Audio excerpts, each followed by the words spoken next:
ఆ తాతల కాలం నుంచి అమ్మ అనటం మామూలు అయిపోయింది. అందుకని వెరైటీగా ఉంటుందని అంబే అంటున్నాను. ఏ అమ్మ గొంతు బాగాలేదా? అనేది పెద్ద గంటసాల గొంతు, బాగోగులు ఒకటే తక్కువ.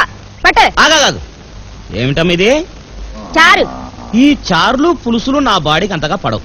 కాసింత మాంసం కూర, చికెన్ కురుమో, చేపల పులుసు లాంటివి వేసుకోమని ఎన్నిసార్లు చెప్పాలి? నిన్ను కష్టంలో పెట్టా, నా మొగుడే నన్ను నిలదీసి అడగడు. నీకెంత పొగరా? పోరా. పోతాంలేమమ్మా, పోకపోతే నీతో కాపురం చేస్తామా? నీ ఇల్లు కాకపోతే 100 ఇళ్ళు. అంబే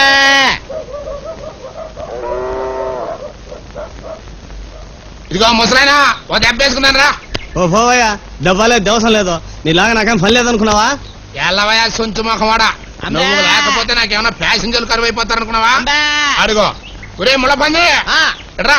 వస్తానా? ఏంటన్నా? థ్యాంక్స్ అన్న. ఏంట్రా నల్ల పెంకు నా పక్కన కూర్చున్నా? నీకు నాకు ఎంత తేడా ఉందో తెలుసా? తెలుసన్నా, కనీసం నేను అడుక్కుంటున్నాను, నువ్వు అది కూడా చేయట్లేదు కదా. ఏంట్రోయ్ 10 కొంపల ఫుడ్ తినేసరికి గుండు బలిచిందా? ఎలగా కింద కూర్చో. ఒరే సేమ్ పంది అన్నా, సిల్లర ఎంత ఉందిరా? జేబులోనా బ్యాంకులోనా? నీ ముఖానికి బ్యాంక్ అకౌంట్ ఒకటా? ఏ నీకు లేదా? మోయ్ యాదవ్ పెన్సిల్ వేసామంటే నరుకుతా.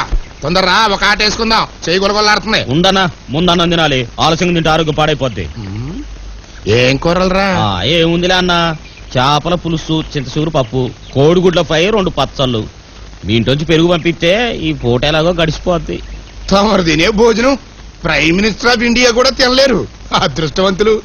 గొంతు సవరించి గట్టిగా అంబా అన్నారు, నా అదృష్టం నీకు పట్టుద్ది.